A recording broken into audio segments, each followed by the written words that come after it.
Bienvenue pour cette nouvelle séquence des paroles de la vie éternelle avec Marc Joseph. Nous sommes aujourd'hui le 22 septembre 2023. Encore un jour de grâce que Dieu nous a donné. Un jour de grâce parce que durant toute cette journée, Jésus-Christ est avec nous. Jésus-Christ est avec toi. Lui-même a dit, je suis avec toi tous les jours jusqu'à la fin du monde. Et ça, c'est une réalité que nous ne devons jamais oublier. Jésus donne sa promesse qu'il est avec toi tous les jours.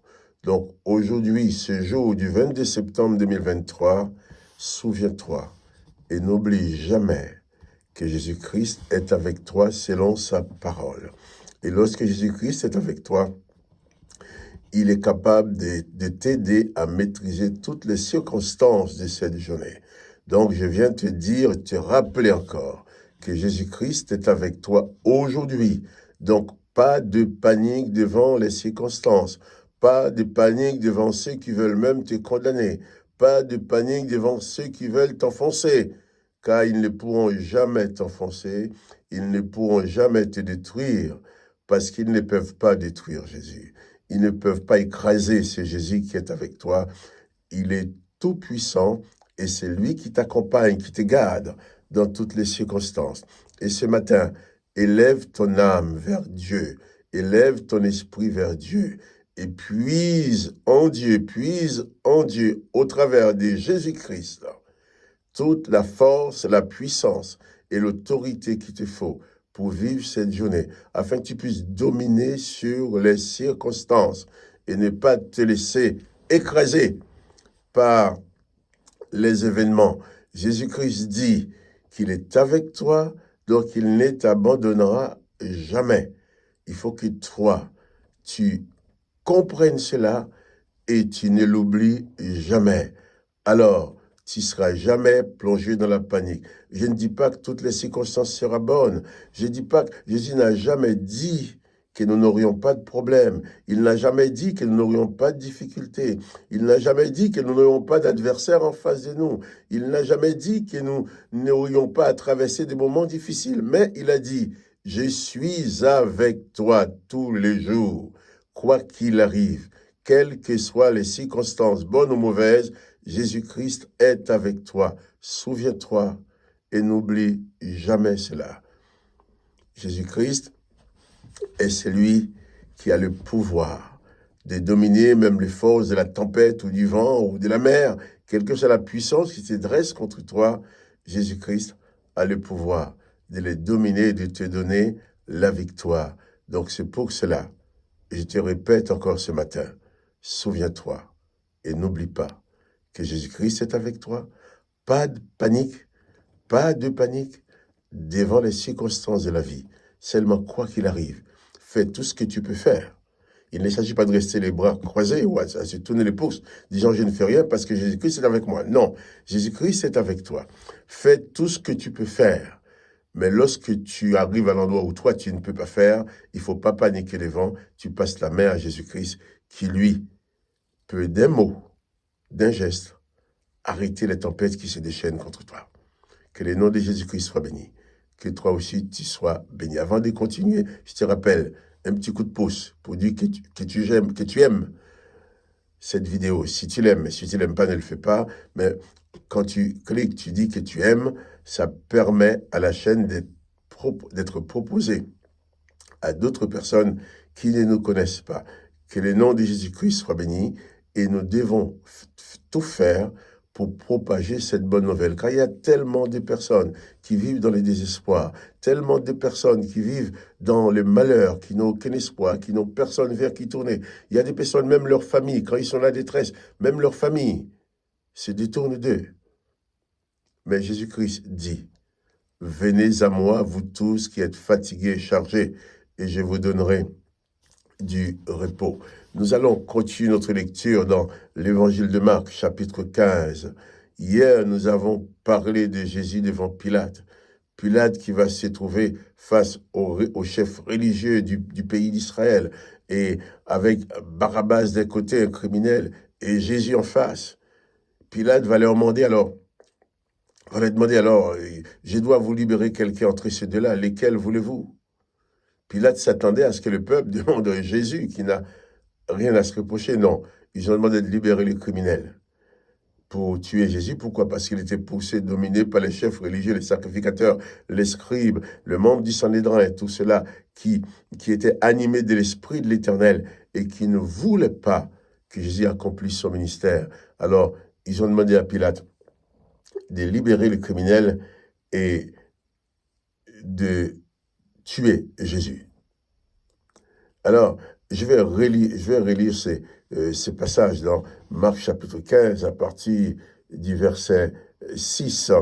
À chaque fête, Pilate relâchait un prisonnier, celui qui demandait la foule.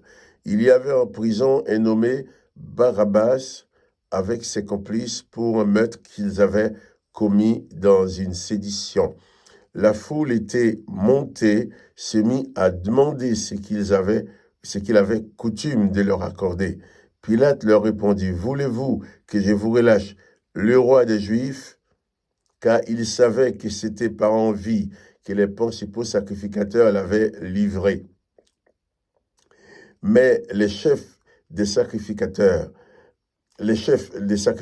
excitaient la foule afin que Pilate leur relâche plutôt Barabbas. Pilate, reprenant la parole, leur dit, « Que voulez-vous que je fasse de celui que vous appelez le roi des Juifs ?» Ils crièrent de nouveau, « Crucifie-le, crucifie-le » Pilate leur dit, « Quel mal a-t-il fait ?» Ils criaient encore plus fort, « Crucifie-le » Pilate, voulant satisfaire la foule, leur relâcha Barabbas, et après avoir fait battre du verge Jésus, il les livra pour être crucifié. Voilà les tristes récits de ces religieux qui avaient leur religion, qui étaient remplis de l'Esprit, de l'Éternel, qui ne pouvaient pas supporter la présence de Jésus. Alors, ils ont préféré libérer un criminel et crucifier Jésus. Et Pilate, qui se trouve devant ce dilemme, va se poser la question, qu'a-t-il fait de mal? Comme réponse, crucifie-le. Même s'il n'a pas fait de mal, crucifie-le quand même. Et Pilate, alors, va céder au peuple. Il va leur libérer Barabbas, le criminel. Et il va, tout en déclarant Jésus non coupable, ils vont les faire fouetter d'abord, et ensuite le livrer pour être crucifié. Mais Pilate va leur poser une question. Que voulez-vous que je fasse de celui qu'on appelle le roi des Juifs? En somme, Pilate leur dit, mais que voulez-vous que je fasse de Jésus? Et ce matin, j'ose poser cette question à chacun de nous, à toi, à moi. Qu'allons-nous faire de Jésus? Que veux-tu faire de Jésus? Jésus se tient devant toi. Jésus frappe à la porte de ton cœur maintenant. Même si tu le connaissais déjà, il est là maintenant. Que veux-tu faire de lui? Il est présent devant toi, il est présent dans ta vie, il est présent dans ton âme, il est présent au travers de sa parole. Que veux-tu faire de Jésus? Vas-tu faire de lui ton maître, ton sauveur? Vas-tu faire de lui ton guide, comme il veut l'être? Ce que Jésus veut, il veut être ton maître et ton sauveur. Mais il ne faut pas que nous soyons comme ceux qui criaient, crucifie-le, crucifie-le. Jésus, bien sûr, pour nous a déjà été crucifié. Il a payé au prix de sa vie le fait qu'il nous avait apporté les paroles de la vie éternelle, qu'il avait apporté dans ce monde les paroles de la vie éternelle. Le seul homme juste que ce monde a connu, au point que même Pilate et même ses accusateurs ne pouvaient rien trouver pour l'accuser. Ils n'ont inventé que des mensonges. Eh bien, c'est Jésus-là, on l'a crucifié. Il est mort sur la croix. On y arrivera dans les prochaines lectures. Mais maintenant, toi, que veux-tu faire de Jésus? Si tu ne connaissais pas encore Jésus, mais sache qu'il est là pour te sauver, pour te garder. Il est là pour te donner la vie éternelle. Il est là pour apporter dans ta vie une nouvelle dimension, une dimension de paix, de grâce, de pardon et de bonheur. Que veux-tu faire de Jésus ce matin? Peut-être tu le connais déjà, mais tu l'as peut-être négligé. Mais que veux-tu faire de lui? Que veux-tu faire de Jésus? Je pose la question. Que veux-tu faire de lui? Vas-tu le rejeter? Vas-tu le repousser? Vas-tu dire comme les autres, j'ai pas besoin de lui? Ou vas-tu faire de lui ton sauveur et ton maître? Je t'invite ce matin à accueillir Jésus-Christ dans ta vie. Il est présent par son esprit. Je t'invite à accueillir la présence de Jésus-Christ dans ta vie, comme maître, comme sauveur. Et tu verras, il t'accompagnera toujours. Et dans toutes les circonstances, il sera toujours présent pour t'aider à t'en sortir. Que veux-tu faire de Jésus? Fais de lui ton maître. Fais de lui ton sauveur. Fais de lui ton protecteur. Réalise qu'il est avec toi tous les jours jusqu'à la fin du monde. Apprécie sa présence dans ta vie et tu verras, il te conduira à te perfectionner de jour en jour. Il t'apprendra à mieux aimer, à mieux comprendre, à mieux faire les choses. La présence de Jésus, c'est la présence de la grâce. Il n'y a pas de condamnation à lui. Il a été condamné, mais il n'a jamais condamné personne. Que le nom de Jésus-Christ soit béni. Que toi aussi tu sois béni. Mais souviens-toi, n'oublie jamais que Jésus-Christ est avec toi tous les jours jusqu'à la fin du monde, et particulièrement pour cette journée.